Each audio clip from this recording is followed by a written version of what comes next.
Good afternoon. How's everyone? It's been a full day. Do we need to shake a little bit? Yay! What do you know about Amazing Grace?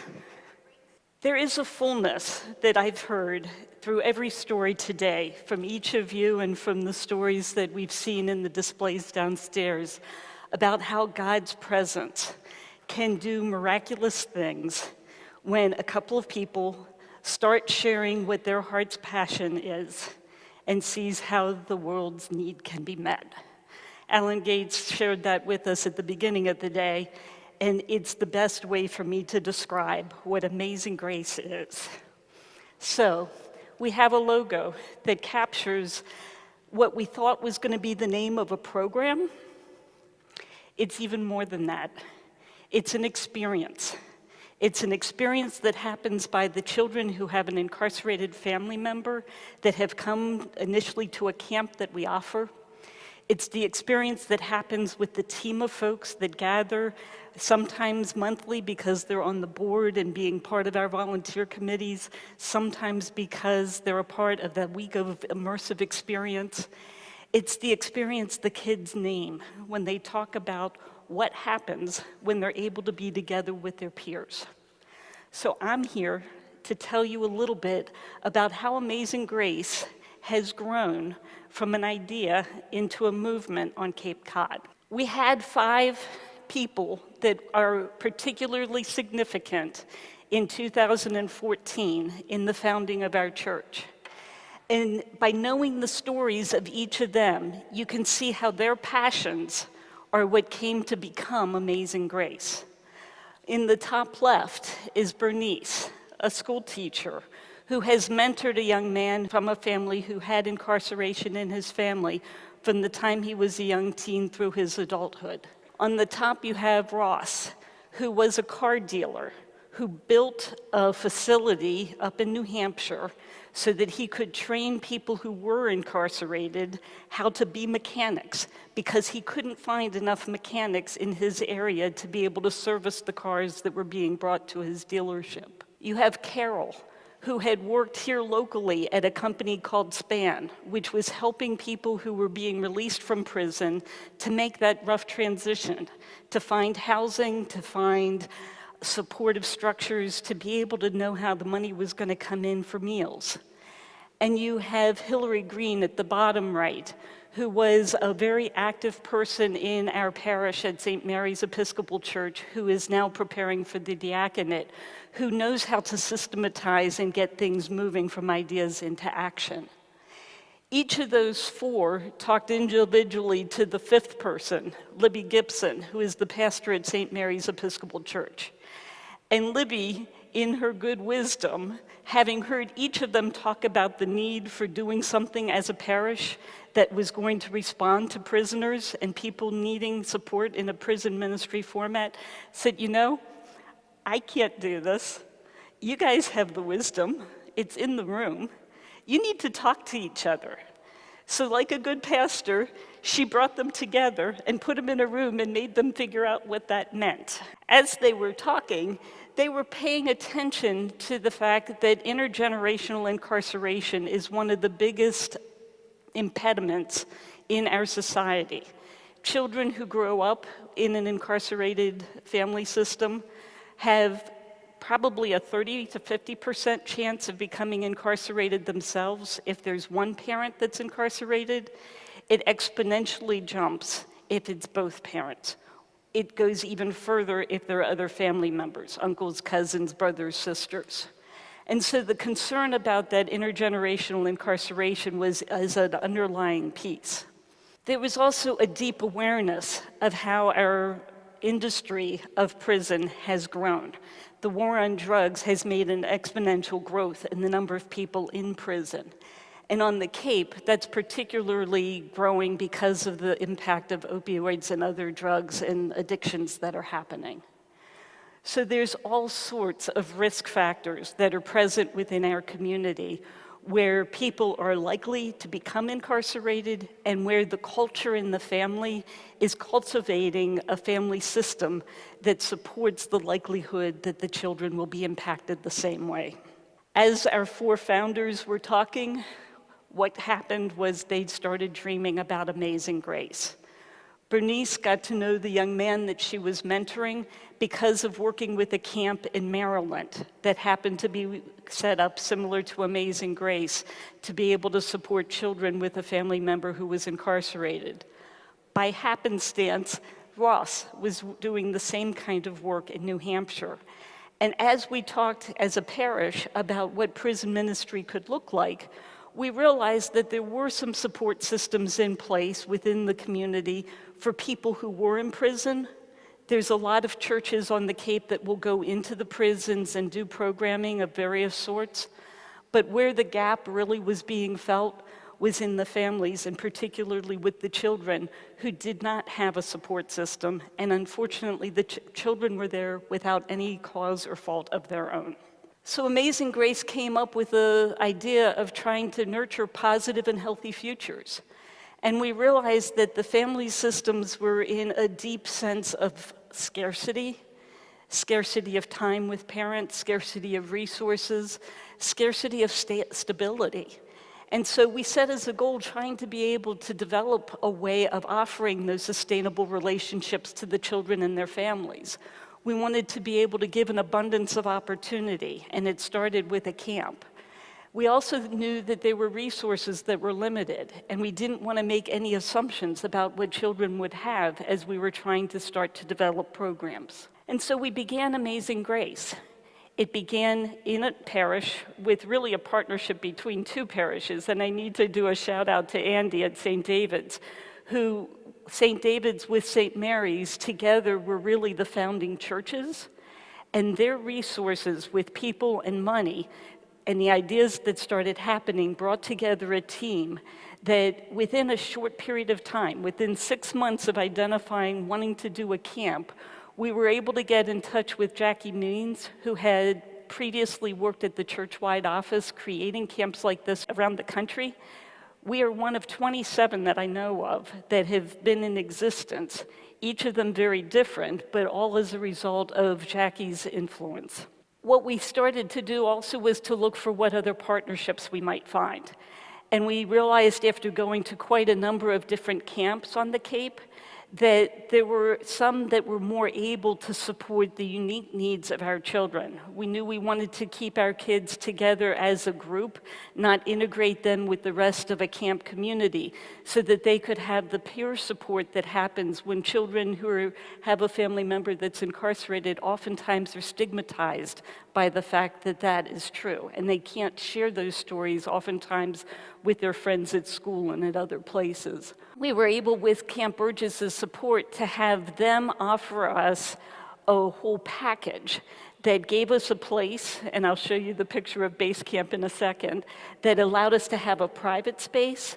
They were able to give us counselors that were trained from the camp's perspective that worked with us every day from Sunday through Friday while we were together.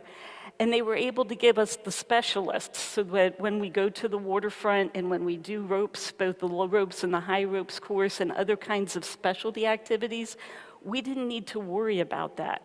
What we needed to do was find mentors to be able to work with the kids during the day, to support them at night as they're sharing their stories, and to be able to help them have fun with each other. We set this camp up with the assumption that they have a lot of therapeutic kinds of options within their family systems and within their school structures, but that the burden of being a family, having a family member incarcerated, more often than not meant that they didn't have a whole lot of fun, that they were thinking about those things a lot of the time. And so we wanted to create a space where they could play, and as much as possible, just be kids for the week that they were together.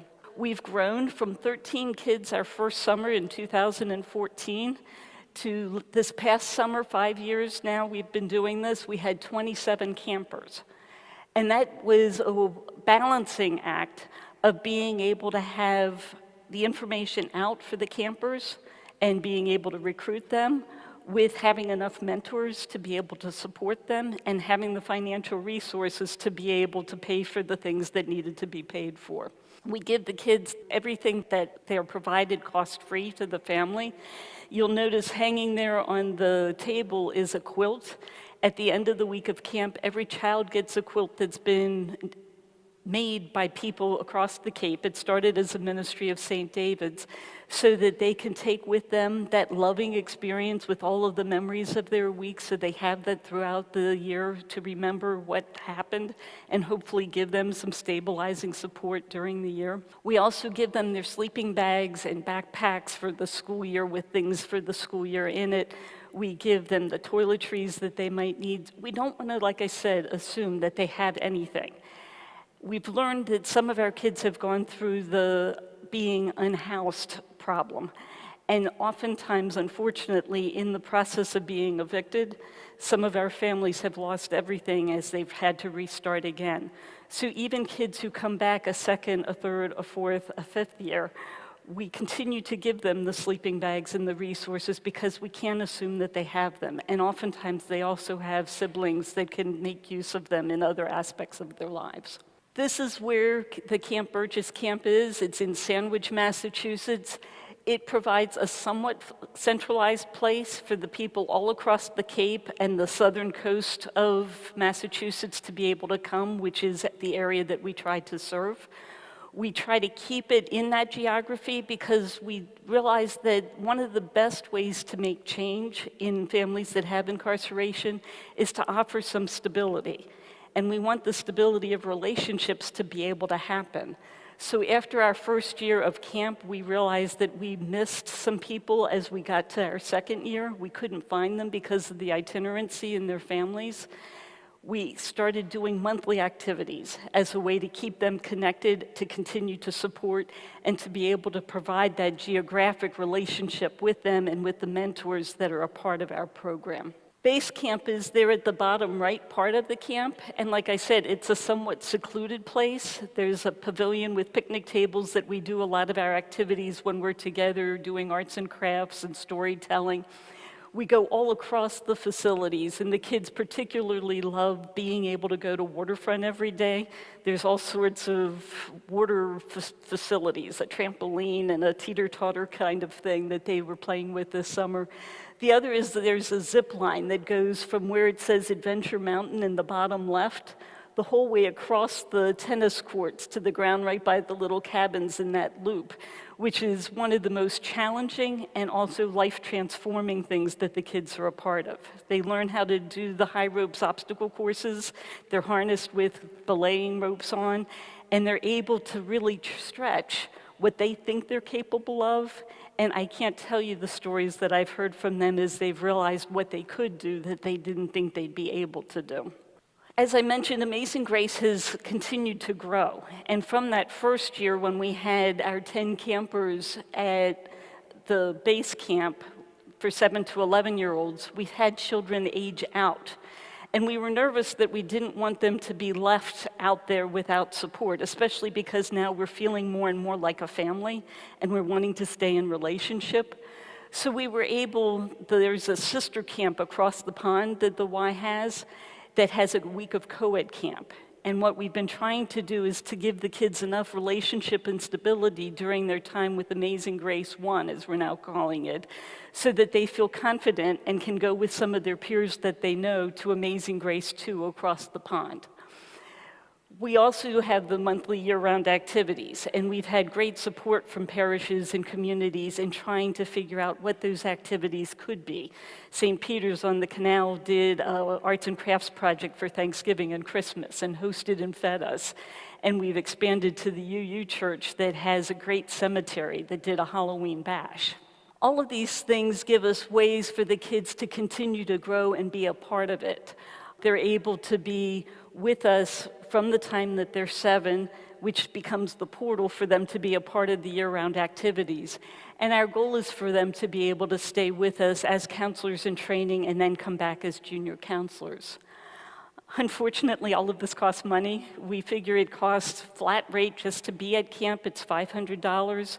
If we include the resources that we give the kids and the year-round activities, we need to raise about $1,000 a camper. And so that's where one of our biggest struggles has been.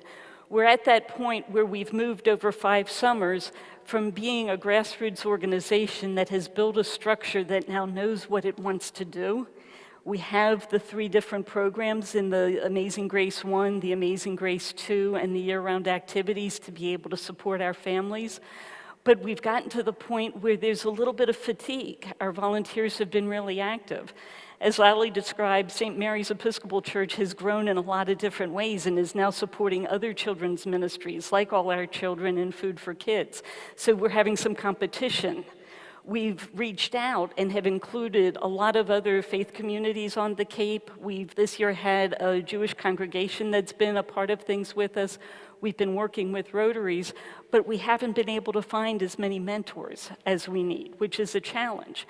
And our board can only do so much. So we need to be able to start thinking about ways of hiring staff to be able to help us to grow and to do the development and communication that needs to happen.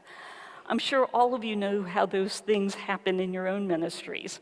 And what I have to believe is, like Amazing Grace, we will find a way to make that happen. This year we were blessed by a gift from the Church Home Society. The Monday night we had a board meeting where we were lamenting that we might not be able to have as many kids because we just were being stuck in the amount of money we were being able to raise. And the next morning I get a phone call offering that there was a $10,000 grant that was unsolicited and unknown that we had been given.